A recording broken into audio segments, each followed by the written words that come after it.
Sziasztok gyerekek!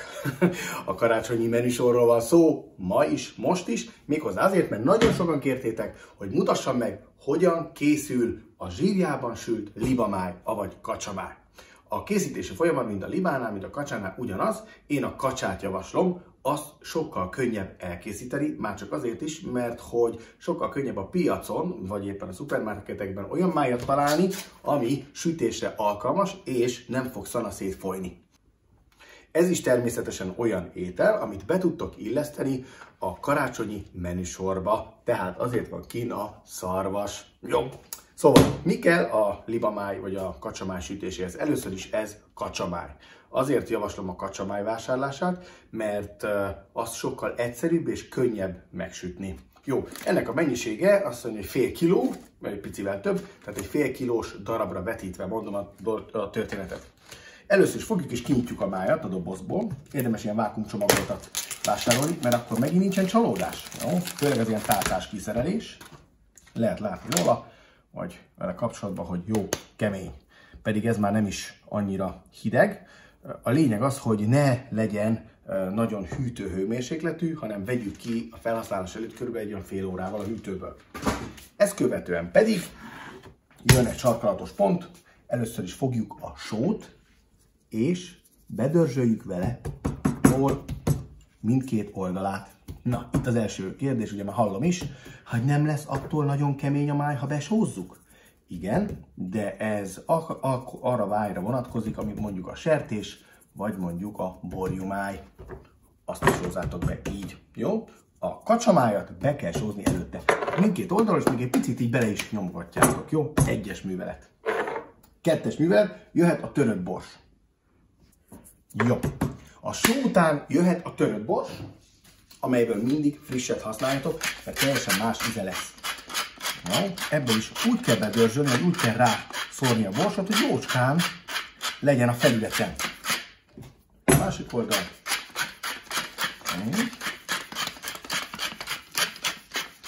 Ez az oldal. Minden oldalon szépen bedörzsöl. Jó. Következő a friss rozmarink. Ezt fogjátok. Átépítek egyet, kettőt, lehúzzátok róla, és szintén nem fog rátapadni, ez majd is bele fog sülni a zsírba, de szépen így beleteszitek. Jó. Ezzel elő van készítve a máj. Így most fogjátok, és az egészet félreteszitek. Így. Hát én idáig tettem félre. Jön a következő dolog, ami a libaháj. Ennek a mennyisége 1 kiló pontosan. Hízott, nem libaháj, kacsaháj, hízott kacsa testháj, jó? Tehát testhájat kell venni. Jó, ezzel annyi dolog, nyitjátok az acskót, és beleteszitek egy lábatba. Úgy. Ezek ilyen nagyobb darabok lesznek, nézzétek. Érdemes-e átvágni? Nem foglalatoskodjatok vele. Úgyhogy ilyen, ez a testháj. Ebben a legfinomabb sütni. Ilyenkor ez hamar kioldódik, hamar lesz belőle jó sok zsír, és ebben fogjuk majd megsütni. Úgyhogy ezt oda kell tenni kislángon, legalább egy jó 20-25 percre.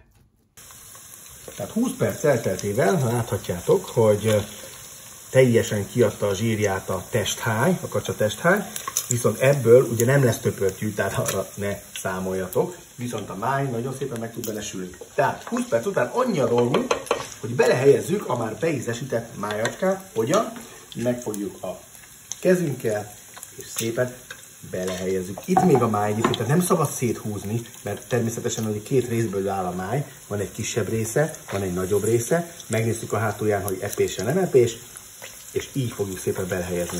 Ennyi. Ilyenkor alá teszed így egy lapátot vagy egy foganat, és akkor szépen így belehelyezed, akkor nem locsan be. Nagyon fontos, hogy ilyenkor még a hőmérséklet magas. Picit kilóg a teteje, nem baj. Jó? Megmutatjátok. Egyszer. Ilyenkor szintén most visszaveszitek egy kicsit kisebb lágra, így, és hozzáadjátok a következőket. Itt van például a vöröshagyma, amit megtűzdeltem szekkiszek darabokkal. Belehelyezem. Így. Utána adok hozzá még 3 darab fokhagymát. Megtisztítva. Aztán jöhet egy darabka fahéj, amit törjetek el, ha tudtok. ha nem, akkor mehet bele egészbe. És ami még nagyon fontos, az alma, amit egy kicsit, hát teljesen vágjatok félbe. Jó? Nem is elég bele. 2 teszünk bele. Ettől lesz ugyanis a zsírja nagyon finom. Tehát fokhagyma, alma, vöröshagyma, szekviszeg, fahéj, só, bors, illetve a friss rozmarin. Jó? Még egyet még beledobok. Na most aztán, hogyha így megvan, akkor még nincs vége. Most jön egy pici tej. Igen, miért teszünk bele tejet? Nem tudom, de ezzel mindig jól sikerült. Tehát körülbelül egy olyan 5 cent, jó? Így. Bele. Habozni nem kell megijedni. Ennyi.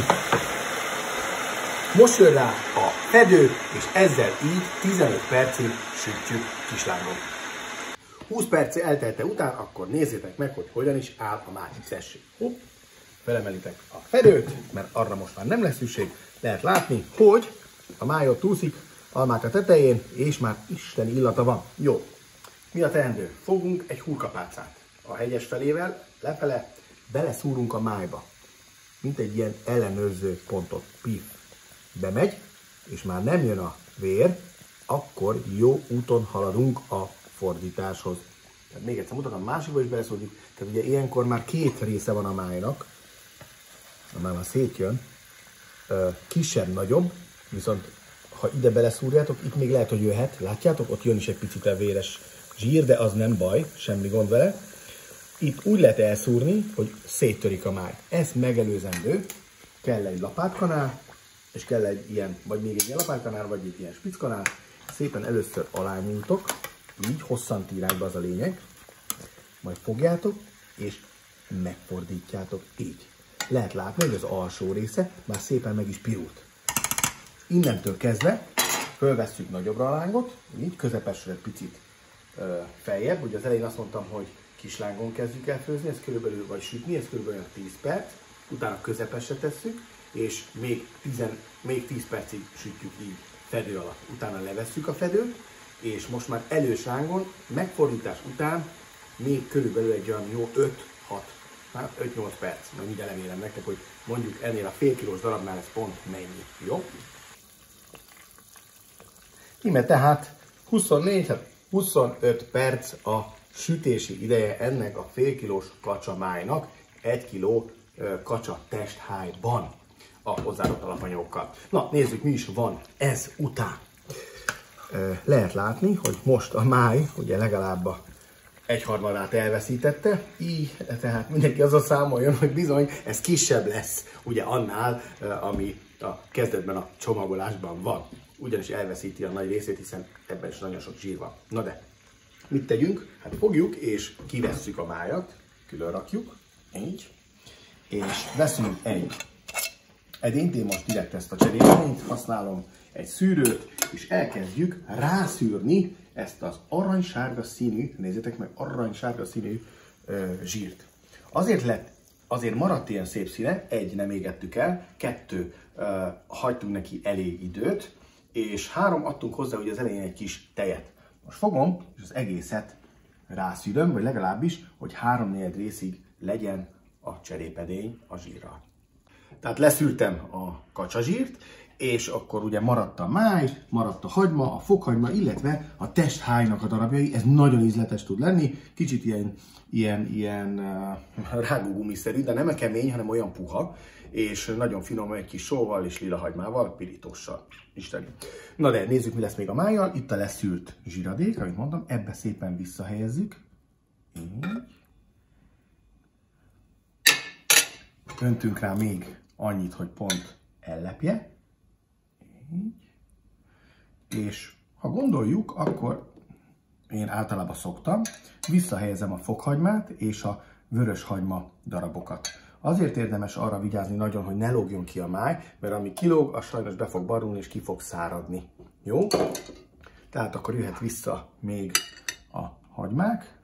Egy oda előre, egy hátra, kis fokhagyma darabok is, abba az ember véletlenül majd így belebotlik, akkor nagyon kellemes élményben lesz részve. Mármint amikor a zsír teszi. Jó, és egy kis rozmarin ágacska még. És most jön a munka a legnagyobb része.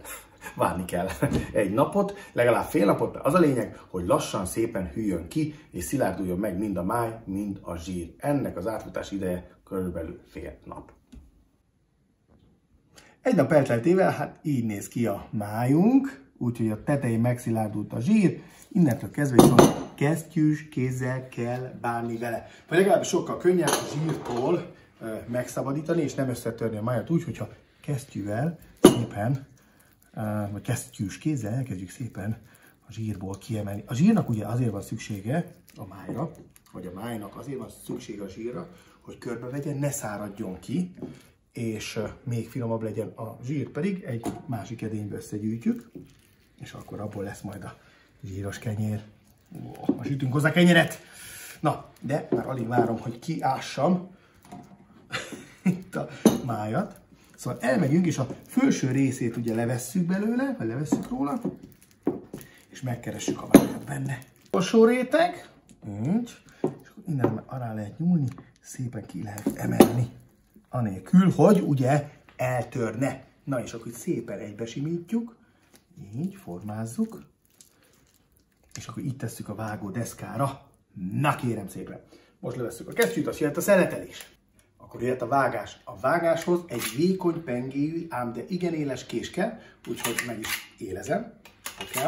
És most figyeljetek, fogjuk szépen, és így vágunk egyet bele. Pang! Na és ott van a gyönyör.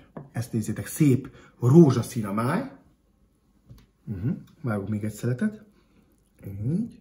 Teljesen ugye átsült. Így. És lehet látni, hogy nagyon finom lett. Jó. Hát ha ezt fölvágjátok, akkor ugye kalácsra lehet tenni. A kalácsot érdemes egyébként megpirítani. Utána megkenni a friss zsírral. Így. Isteni. Megszórni egy kis dióval, rátenni vagy ráhelyezni a felszeletelt májacskát, ami még hozzájön, hogy lehet az egy kis lilahagyma, vékonyra szeletelve, úgy, ott azért ezt nem rontja el az ízét, így, egy pici bors, és egy kis megylekvár. Na, és akkor ezzel készen van a tuti libamájas vendégváró szendvics. Lehet belőle kisebb darabokat is, illetve még egy fontos dologra hívnám fel a figyelmet, hogyha ezek a leeső végek, oldalsó darabok a zsírral összekeverve nagyon jól mutatnak, például egy ilyen kis formába, amiben el tudjátok tárolni. Az a lényeg, hogy a máj tetejét mindig zsír borítsa.